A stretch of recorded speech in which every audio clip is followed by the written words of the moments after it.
Hello and welcome to the podcast where we're going to explore game economies, game balance and various aspects related to design. And I am delighted to be joined by Valentina.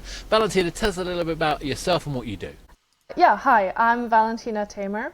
I work as a narrative designer at Ubisoft in Montreal currently, and I've been working in this job for the past, I think, around 10 years. I've been with Ubisoft for a couple of years now. I think I'm approaching my 5-year anniversary. But before that, I also worked for King, who are the developers of Candy Crush, and also Daedalic Entertainment, who have been known to develop point-and-click adventures. No, absolutely. I didn't know you were on that one. That's a good one. Yeah. So one of the things that we got talking about, why I was so keen to have you on the pod, was specifically around the role of narrative and how balance and narrative can fit together. Because I have the view that narrative is one of the sort of key elements of reward, about player utility, that can be much more interesting than I think a lot of people assume. For example, we will often think of it as either the sort of like game lore, or it might be the found nuggets, the epistolary kind of style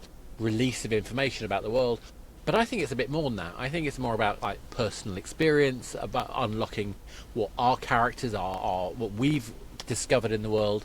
And I think narrative can be really interesting, particularly in the context of like live ops with soap opera style writing. I don't think we've had much of that yet, but I think that's going to have an area be interesting to explore. But enough of me. You're sat there thinking about narrative and design. Do you think about balance? Do you think about the role that narrative plays in the player experience like that? Yeah, absolutely. All the time. I think it cannot be separated from each other. Narrative systems need to be balanced just like other gameplay features. And it is so deeply intertwined in all aspects of the game that it is impossible to ignore it. Like balance of, for example, challenge levels in a game. How hard something is also narrative. It's drama, basically. You decide that the player starts with a tutorial and onboarding where things are easier. They develop some rapport with the core features, and then things start to ramp up, get more complicated. They run into issues, but then they get stronger and they can overcome these issues. And so the dramatic curve has these fluctuations so that the result is a satisfying game experience. And that is drama, and that is narrative. And even if we don't have a story to align with that happens at the same time, the drama needs to be designed narratively anyway, even if it's just through the player actions, through the things they're meant to do, through their environment, the items, the rewards, the weapons used, whatever. So narrative, I think, as you said, is often reduced to just being lore and things you read, but narrative is also the experience of the player of their actions in the game world and the dramatic evolution of these actions. Well, I'm an amateur writer, but I mean, obviously I'm fairly obsessed with it. For me, the kind of thing is, narrative is character, arguably. That's a kind of one angle. But I'm even going to go as far as Tetris. I think Tetris is narrative, because we are dealing with these moments of impending doom that are punctuated by this satisfaction where we suddenly get a line and then we are released from a level of tension. And I think even though that's very abstract and very functional, it does still punctuate my experience playing the game. And I think that very much fits into the language that you're using. Does that make sense? Yeah, absolutely. I would totally agree with you there. I mean, there is also the fact that the original Tetris actually had a story, and the story basically ends up, if you get to the final level, the cannon opens up and we shoot down some aliens with a big giant laser. But let's not go into that. I don't think it exists in modern versions of Tetris.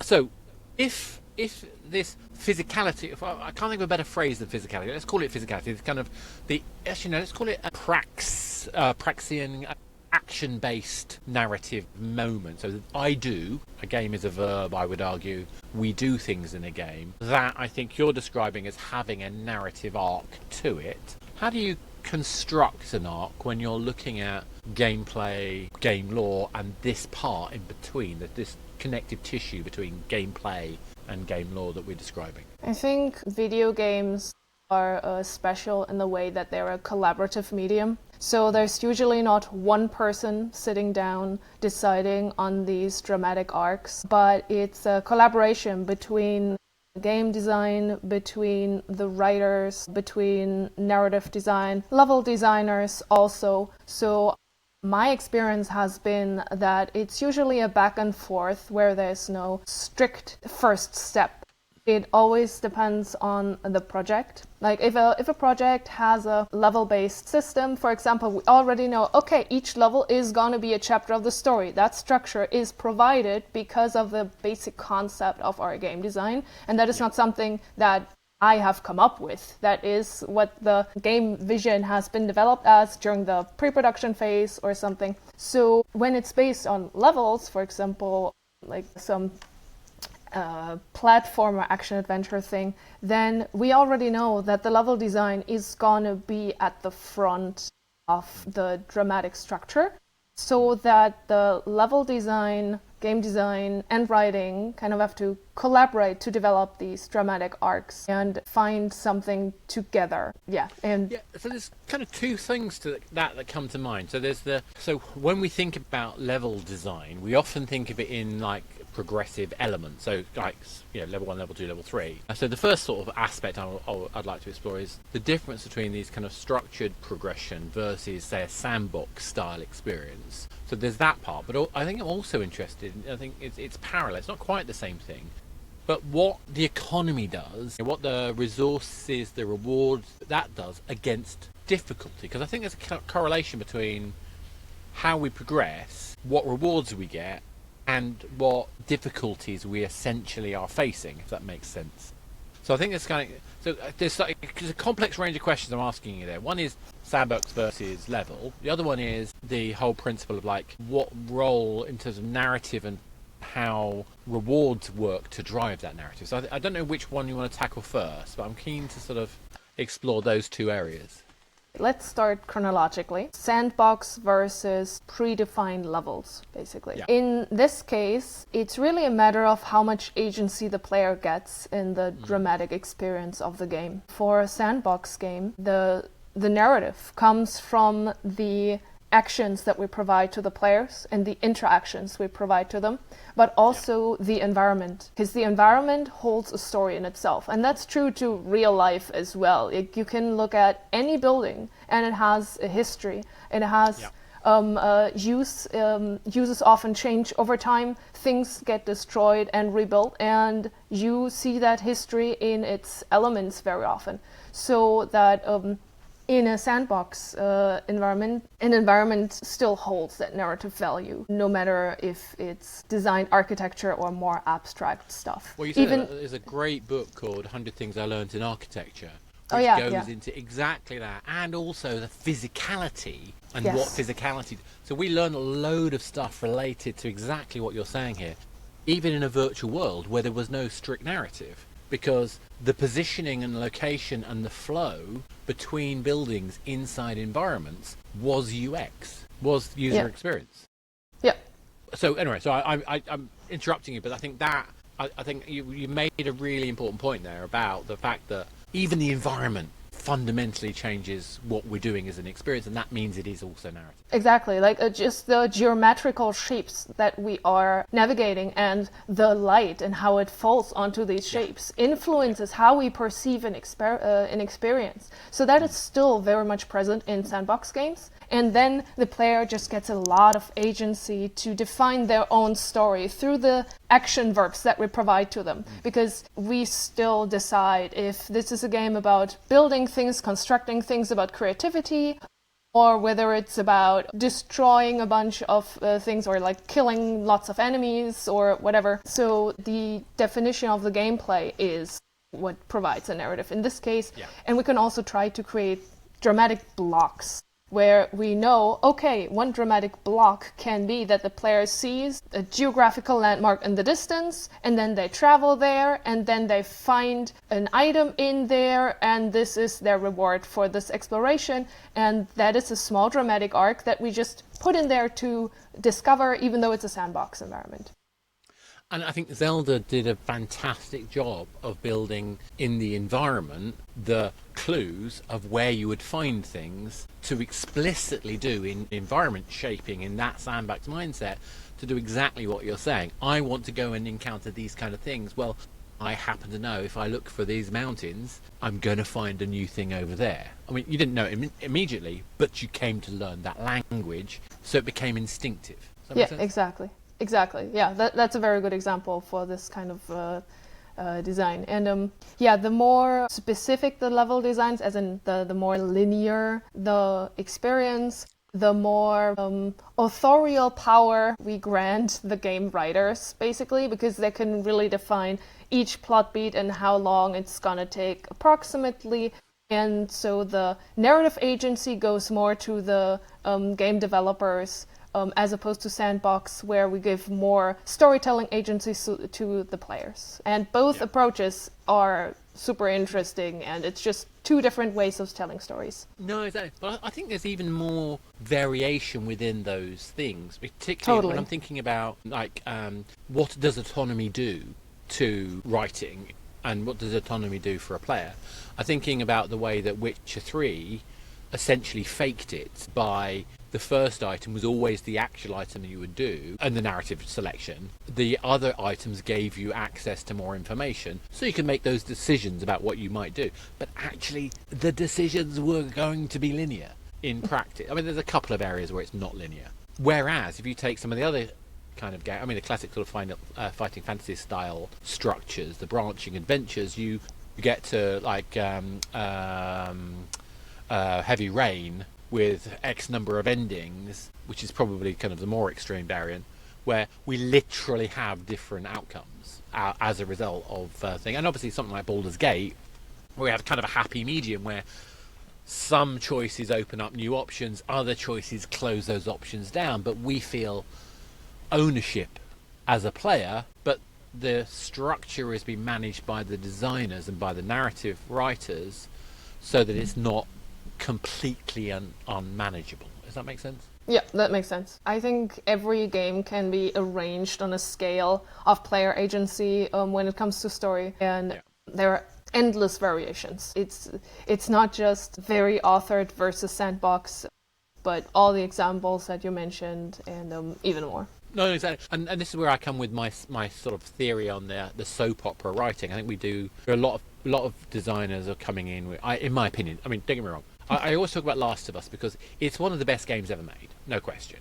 But it's also one of the games that most upsets me for so many reasons. And it's no disrespect for the people who made it. It's just one of those little sort of design foibles, like, if I stealth kill someone, I get no ammunition, but if I shoot them, I do. And so for me, those sorts of decisions that were made perverts my sense of internal consistency with the narrative. Similarly, a decision is made, and I think most people know what this is, but I won't spoil it, by the main character, which I think is Imperial, white savior, complex, problematic choice. I did not want that to happen, and I lost my sense of autonomy in the game in that process. And the reason I'm mentioning these kind of things, and particularly Last of Us, because it's such a good game, I think that those decisions, those what I consider to be kind of like flawed decisions, with all the caveats of it being such a good game, comes from a space of wanting to make a film-like experience. Whereas, were we to take an approach of, say, a soap opera-like experience, which has numerous interconnected smaller stories that have a longer-term progression arc that doesn't just last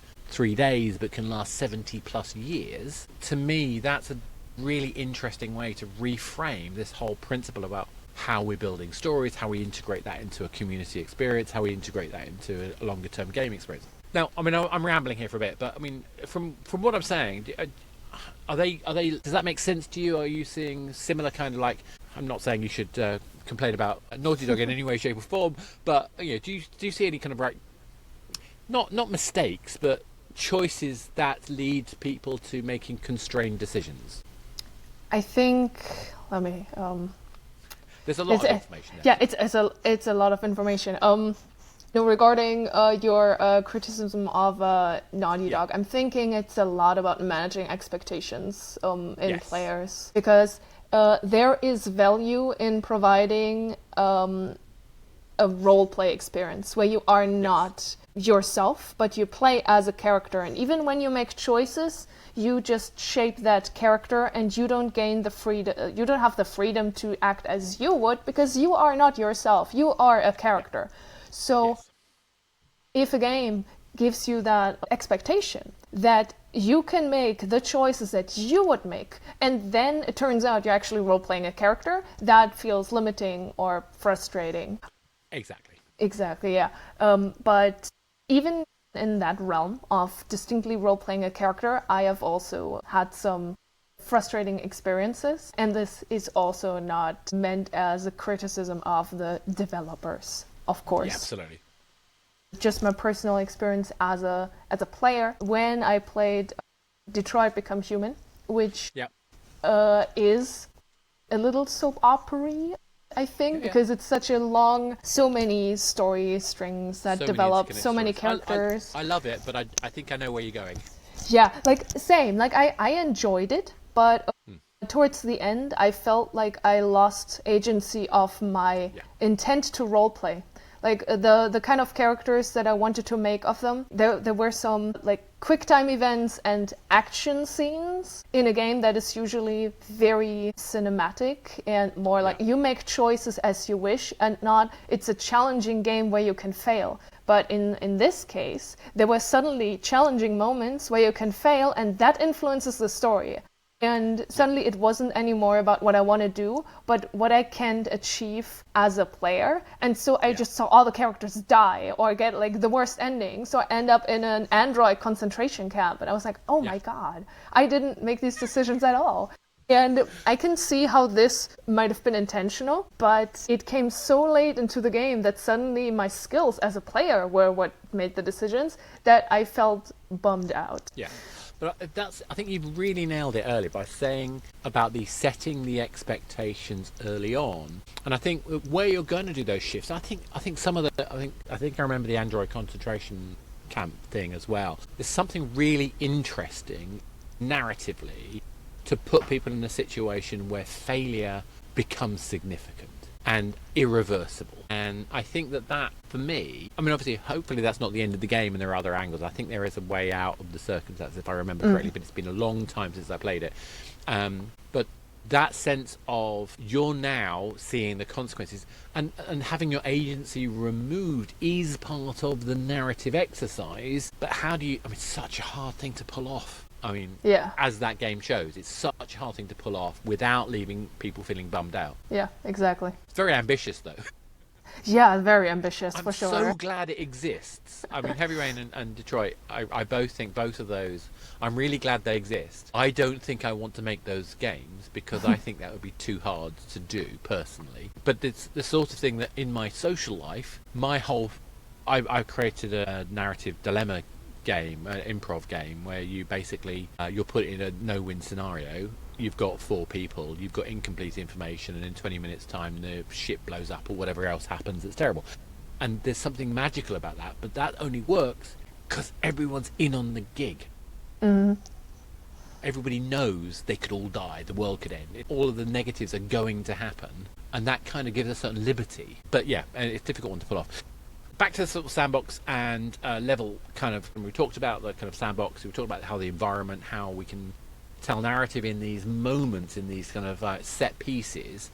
How does that translate? Do you think that kind of autonomy can translate into a more linear structured gameplay? Yeah, absolutely. I mean, even the most linear video game still gives the player the agency to navigate that story space. And they decide the pacing, they decide the exact movements. And there are a lot of games that combine these elements. Like, if you look at open world games, they can have a very linear main story, but then open up the world a little bit sometimes, or even drastically, and then let you roam free and discover other stories along the way. And you can build your character differently, you can do side missions, you can have mini games, while the main story still remains a linear experience. And here the challenge is about managing all these different ways that players can experience the main story, and how much time passes between the beats, and how you manage, if they manage, if they still remember, and how much they can do in between, how long they can stray away. But we all know that list of unresolved quests. Yeah. Yeah, exactly. It gets infinitely long in my case, yeah. Yeah, but yeah, finding ways to make it work for each individual game in new ways is super interesting, because video games are the interactive storytelling medium. No question, no question. And I think what you highlighted there actually resonates really well with some of the general design principles anyway. So we're often looking at how our mechanics operate and create a possibility space anyway. What we're really saying is that that possibility space is the source of our narrative experience, arguably. Yeah. Yeah, and I think that makes sense. So we talked about that structural side of things. So let's talk a little bit again about the other half of that process. So, I'm of the view that the level of rewards that we give out, the exchange mechanisms, the way we sync and source assets to develop progression is intimately tied into the narrative arc. So how do I get a better sword? Well, I have to go and do a bunch of things, get a bunch of resources, craft the sword. Now I've got a better sword. I can now go and encounter different things. My favourite example of that is always going to be the Vorpal Blade. Once I get the Vorpal Blade, I can now kill Jabberwockies. That's a monster I couldn't even get close to previously. Now Jabberwockies become another creature I can access. And arguably, without good narrative, they then become boring because they're just another monster. So, given that's the way I think about it, how do you look at it? How do you look at the kind of role of the narrative in terms of how we deliver rewards, how people use rewards, that syncing and sourcing of the materials we obtain to drive progression? I think game economy and narrative should always be tied together very closely, because the economy of what we do to earn what and what is the result of this is also story. This is also drama. This is setting up the objective. I need to collect X resource in order to be able to craft sword, which is the goal. And then the second dramatic plot beat is finding the stuff and then getting the reward. And then something follows. And the sequence of actions is drama. So therefore, whatever we do in a game should emerge from the game's base story, which is applicable to everything in the game anyway. Like every creative decision should stem from the core story, from the narrative environment, and so should be anything that deals with economy. May that be what the currency is called and what it looks like, because that's also part of the narrative. Like if you're in a medieval... Right. Yeah. Like when you're in a medieval setting, like you do gold coins or something, or do trading, because that Florins makes or something. Makes narrative sense. And how you unlock things should also be tied in narrative. On the one hand, it makes the game feel coherent and just like a round thing, like it makes sense. Well, just to go further in that, I was kind of half joking when I said Florins, but actually, if you think about it, the moment you say gold, you have a certain expectation of what the game world is. It's world building just in the word gold. And if you use florins instead of gold, you've given a completely different sense of world building. Even credits. If I hear the word credit, I'm thinking sci-fi, I'm thinking Asimov, I'm thinking Heinlein, I'm thinking a different style world simply from that one choice. Exactly. And the rewards and the resources are the same thing. Like if you give me a list of rewards that we want to give out, and it's just different types of military weapons named exactly like they are called in real life, I know this is a military shooter or something. Absolutely.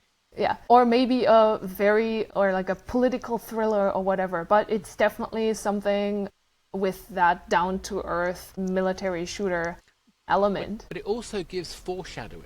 So the fact that I've got these items and I can see that there is the potential of getting these other named items, there's something in the way that they're named that will provide foreshadowing for what I can expect the benefit or the value of that item to be, and that directly affects my motivation. Yep, exactly. In general, players need motivation to do things, obviously, and narrative usually plays a core role in that. And that is not only in long-winded briefings where it's like, oh, I'm a peasant and my daughter has been abducted and please help me, hero. But it can be as simple as I don't know, you see like a gap in a door and you see that there's like a little item that could fit in there. And you're like, maybe I can find that item. And that is also a narrative motivation, because the narrative is there's a door with a missing piece. And the implication is maybe the door will open if you find that piece and you will gain access to something new. I love this because I have a history of doing LARP, and one of the best things to do in real world, like live action style tabletop play or performance style games, is when you've got WYSIWYG. So what you see is what you get, props. And people playing with what you see, what you get, props, knowing that they can push and prod and pull things out, absolutely immerses people dramatically. And the fact that we can do that in games instantly is, I think, phenomenal. And so the more we're connected, the narrative to the gameplay, to the art, to the environment, these are all so deeply connected in kind of video games. Yeah, exactly. And the narrative framing of what you do and what its consequences are in the game world give players a sense of power and agency. Yes. And it makes it way more meaningful if you just do a chore that is given to you. Because you see, my actions have meaning.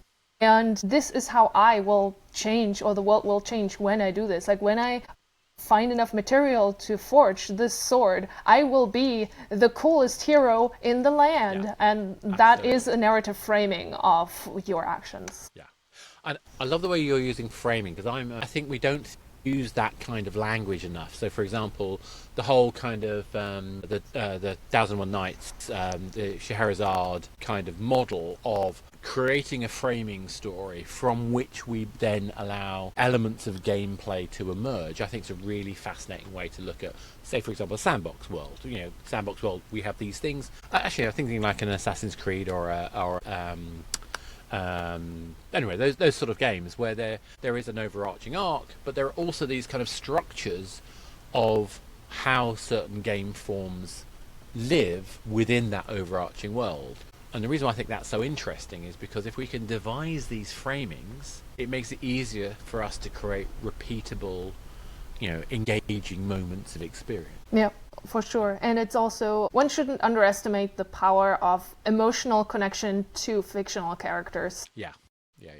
When you do a repetitive action in order to help out an NPC that you like, and they give you new reactions, tell you more about themselves, and you become friends because you keep on giving them fish or something like this. That is emotionally rewarding, even though the action itself might not be that complicated. So the emotional attachment that players can form to fictional characters is also something that the narrative framing can do. Absolutely. And if you think about something like Final Fantasy VII, which is however long ago that is now, decades since that first came out, and I still have friends who still talk about crying when Aerith died.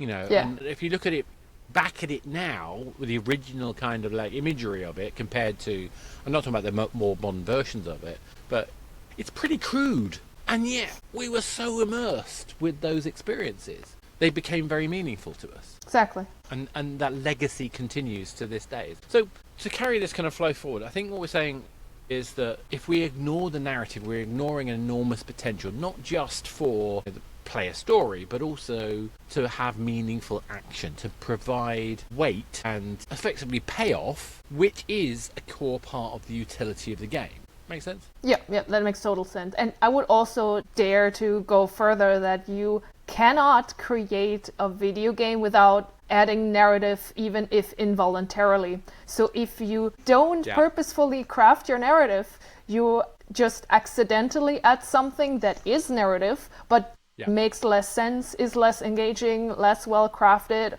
or worse, contradicts your game world or previous established information. So it's kind of like when you look at board games, all of them have an implied narrative. Yeah. Because of your actions and your goals. And even if they weren't purposefully designed with that in mind, some were, chess, for example, which is shown in the naming and design of the pieces, right? Because it's two kingdoms fighting each other, obviously. Absolutely. But if you just don't pay attention to it, you accidentally put it in there anyway. And I don't think it's ever a good idea to accidentally make creative decisions. No, but even in the functional movement of those chess pieces, they're saying something that frames your way of thinking about the world. Exactly. The fact that chess pieces can move, but only very slowly, that they take in awkward ways, but they can still turn into the most powerful piece on the board, is a profoundly interesting thing about a statement about humanity, if you think about it that way. Yeah, exactly.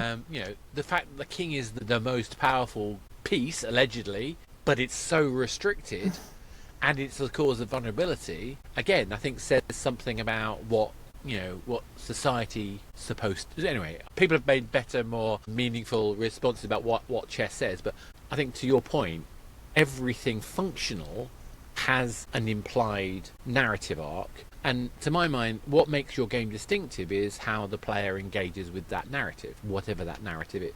I think you're right, it's hard to make a game without some narrative, because like we've said earlier, we are a verb of in interactive storytelling. We do.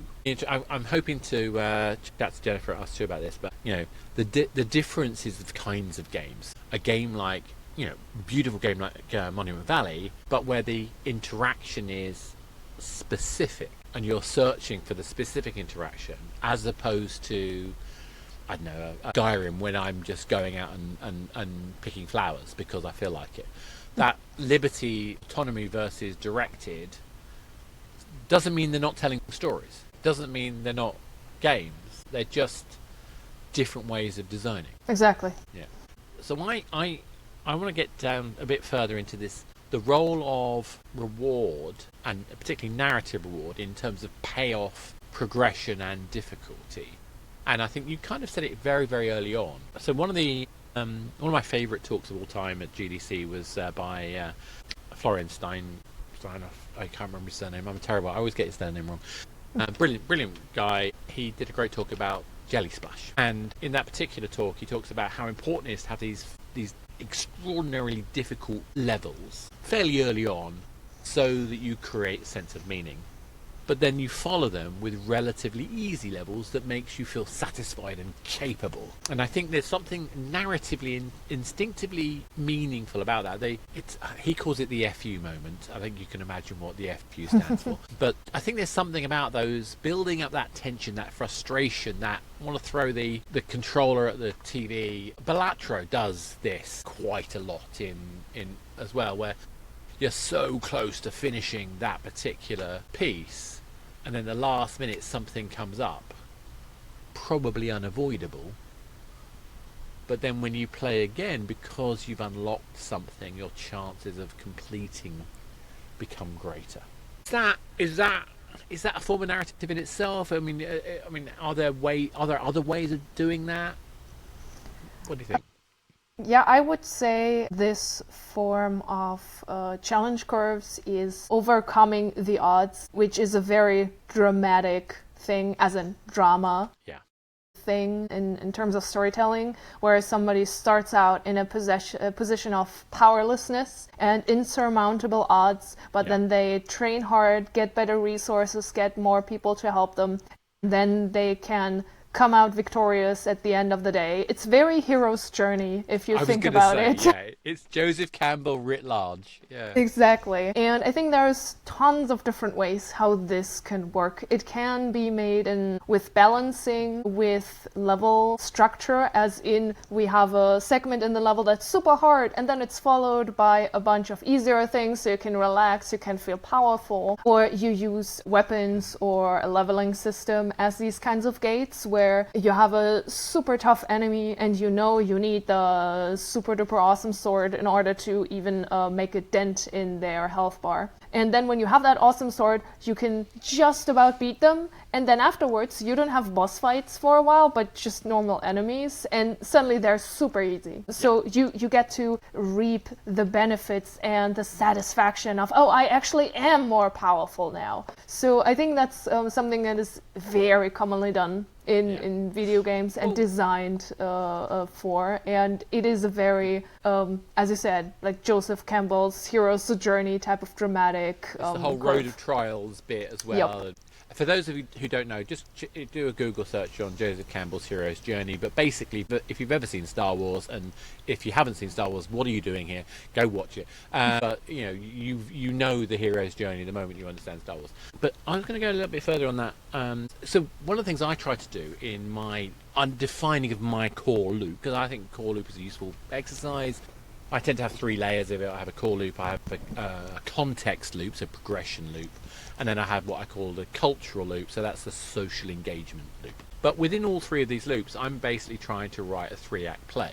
So I look at it as the transition between the sort of start condition and the challenge is the escalating issue, whatever, I've forgotten, the rising tension or whatever they call it, that particular piece of the 3-act play. Because if you think about it narratively, that process, if I'm not building anticipation, if I'm not building a sense of tension, I'm not going to create a satisfying playing experience. And similarly, when I go from the kind of challenge to the resolution, if I'm not having kind of like the confrontation part of the narrative being communicated, I'm not really pulling off that sense of going from anticipation to fear of missing out, fear of losing. And I think that's an important part of game. Doesn't mean that cozy games can't do the same thing. The language is very orientated to non-cozy games, admittedly, but the same process, the same emotional journey, I think, applies. And then finally, when you're coming from that resolving the fight, whatever it might be, or solving the puzzle, whatever it might be, to then go from there to the reward, that to me feels like that kind of resolution part of that 3-act play. And I think, so they're the kind of structures I think about when I'm looking at where does mechanic fit with narrative, fit with player experience. Do you have a system that you think about when you're looking at a game of how you ensure that you keep the kind of flow of the narrative working? Usually, I also think in these 3-act play terms as you just described, just based on the fact that a lot of games have this structurally, like inherently, so we need to react to it. As a narrative designer, players get an objective, they do something, the objective is resolved, and they get a reward. And this is the 3-act structure that will come up all the time, even in cozy games. Then the objective is find seeds, plant seeds, reap vegetable. Perfect. Yeah. And so these will be there anyway.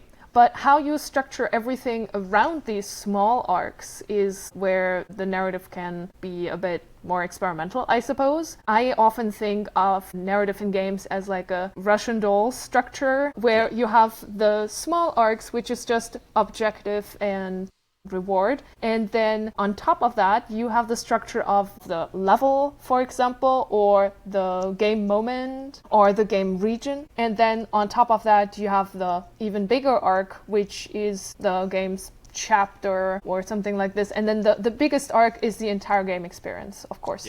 But inside of that can be side arcs with like side missions or side activities, so it is really like a nested doll where you have arcs within arcs within arcs, and then you see how they relate to each other, how they're connected to each other, provide players with small payoffs leading to bigger payoffs leading to the biggest payoffs, basically. Yeah, I love the nested dolls analogy. I always go for the watchmaker analogy. So you've got the second hand, the cogs for that, you've got the minute hand, you've got the hour hand. Because they do tend to follow different time paths.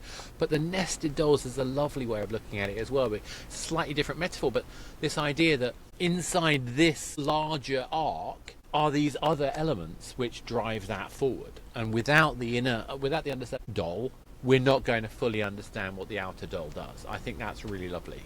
Yeah, and it's not quite the same as TV shows, but to understand it, TV shows are a great example, because you have a season arc, but you also have episodes. And sometimes you have arcs across several episodes, but the episodes can also be self-contained. But you have these, each episode needs to be its own satisfying arc. You just watch one thing and you still feel like you had a satisfying narrative meal. Yeah. But the season builds up to something bigger as the sum of these episodes. Exactly, and we see that in so many TV shows, particularly cop dramas. But I'm going to go back to my old favourite, showing my age here, with Babylon 5, which was one of the earliest shows that did episodic arc, season arc, and it had a 5-year plan, which it squished into 4, then had to add another series when they got their 5th season. However, what JMS did with that show, I think, was groundbreaking in terms of getting people in TV to think about this. And I think we're better off as designers if we take the TV series arc as a model rather than a film model, because I think if you're doing a linear narrative one-time game, sure, fine, film is great. But I think when you're talking about building something that's got sustainability, particularly a game that's got live ops, if you're not thinking about season pass, if you're not thinking about episodic pass, if you're not thinking about the longer term duration, you're going to hit brick walls, or you're going to have lack of continuity, or you're going to have something else that's jarring for the player, I think. Exactly. I think since video games, especially nowadays, are so long, they are all better off taking TV shows as an example, because no movie is 40 hours long. Exactly. Yeah, but for live service games, that's a given. Like it's called seasonal storytelling for live service games for a reason, because they are seasons just like TV shows, and it needs to be treated similarly. Of course, unique things, because they are not a TV show. They're structured differently. You can do things differently. You can compartmentalize different stories into different aspects of the game, different game features or modes. There's time-limited stuff. But if you look at TV shows as a whole, with things like special episodes, like Christmas episodes or something, and spin-offs and that kind of stuff, and take it all together, it's a much better basis and inspiration for live service games than a movie would be. I remember back in the day, I was a game called Art of War Legions, Chinese developer, I was doing some consulting for, and they had this fantastic idea. You'd have Cerberus turning up for a period of time, but the way they did it is everybody would fight Cerberus until Cerberus disappeared, which was a great collective, it had a part in the narrative arc, it was a great collective moment. However, it would have been so much more effective if they'd had you being part of a faction like Pokemon Go style, and which team did the most damage to Cerberus are the ones that eventually defeat Cerberus, and then having that feeding into the next season's story. Because Gold Team beat Cerberus, this new thing happens featuring Gold Team, and then this new challenge is set up where the other teams are essentially pitted against this Gold Team. These kind of ways of taking real player gameplay at scale, I think, are really open up different ways and new ways to tell even more interesting stories as well, that really feed into that seasonality. Yeah, for sure. Because games are an interactive medium, we can't go beyond what TV shows do and include player actions and choices and agency in how we develop these stories. And of course, we can't just magically produce content at this. Yeah, because it's just that easy. Yeah, you have to plan ahead for different options. Yeah. It's not easy. You always have to plan ahead a little bit, but that reactivity to players is something that can be done in live service games. And I think back to your earlier point, it's like you've got to understand in your game what is the level of autonomy that the player has, what is the possibility space that they can do things in, because at the end of the day, we can't make every option possible, but how can we, one of my favourite ways of thinking about this is the classic thing where we're running away from the zombies and we choose to turn left down the corridor rather than right. But when we go back to that space, we find out that the right-hand side corridor was collapsed. But because of the lighting, because of the way the structure of the corridor looked, because of the signs in the corridor, because of the way that we were being chased, it never occurred to us that we could only turn left. We thought we chose to go left.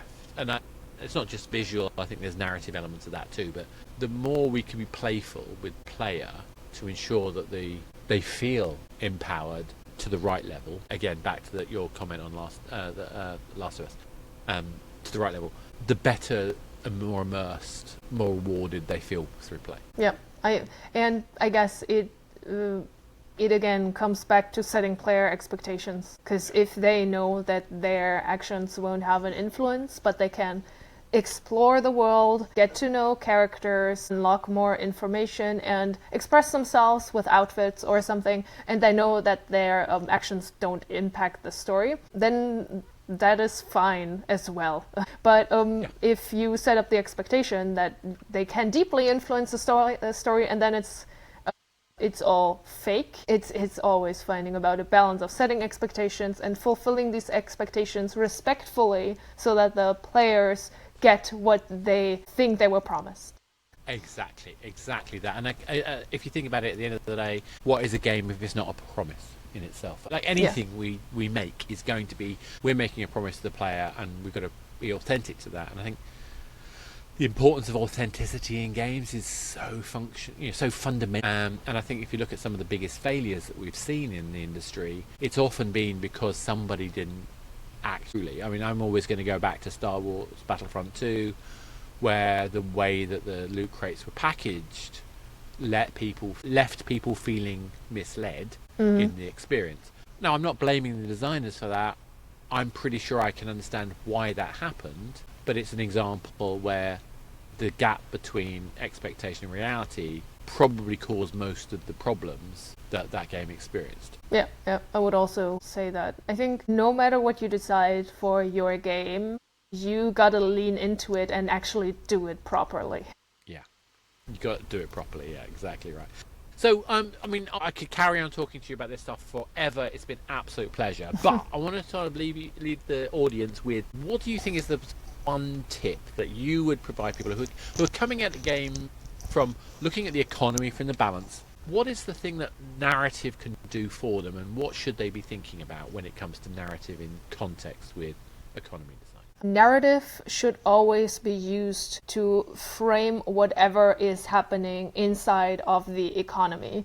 That means the items, the rewards, the framing of the actions, it all needs to stem from the narrative of the game so that it fits the world and the character that you play as, because it holds a narrative value. It has a narrative expression, and it can be used to motivate players, to give meaning to what they're doing, to make them understand why they're even meant to pursue something and level up something and collect something, and what that reward does to their character and their place in the world and the world. And without that narrative framing, anything to do with game economy, if it's too dry, too sober, chances are that players are gonna stop caring about it, or it's gonna feel like a chore. Like they do it because they know they need it, but it's not gonna be fun. And there are some players that just love numbers going up, and power to them. But a lot of players want meaning to their action and an explanation why they should care and what they gain from it, narratively speaking. Brilliant. And honestly, I think that really sums it up. I mean, essentially what we're saying is that the value we feel from the game is intrinsically tied in the narrative we tell through those elements. Yes. And without that, we have no motivation, we have no direction, we have to rely solely on the physicality of the mechanics, and very few games can pull that off. Oh, that's been marvellous. Thank you so much for that. I mean, I think that's incredible stuff. And obviously, if people want to find out more about you or what you're doing, is there a kind of classic kind of like route to that? Any preferred sort of social path? Yeah, on X/Twitter, I'm Val_Tamer. I also have a website with my stuff, val-tamer.com. And if you want to just read more about my thoughts on narrative design, I wrote a book about this. It's called Narrative Design for Mobile and Live Games by Valentina Tamer, and it goes more into narrative design in general, specifically for live service games and mobile games, but it is relevant for all types of games. So absolutely. And honestly, I am constantly telling people that live ops is not binary. If you've got more than one game and you're trying to build a brand, you have to treat it like live ops. Yeah. But that's just me being biased. Well, Val, that's been fantastic. Thank you so much for that. Amazing stuff. And if you've enjoyed this, please like, subscribe. If you've got thoughts, then comment and tell us what you think. At the end of the day, we are trying to make the best possible experiences for players. If we're not telling a story, are we really, really tapping into the possibilities of what games can do? And I'm a big believer that games narrative are intrinsically tied concepts. And I think, as Val's highlighted, it's very hard for us to make great games without making great stories. And on that note, Val, thank you very much. And Thank you. we'll check in next time when we talk more about game economies, balance, etc., etc. Thank you very much.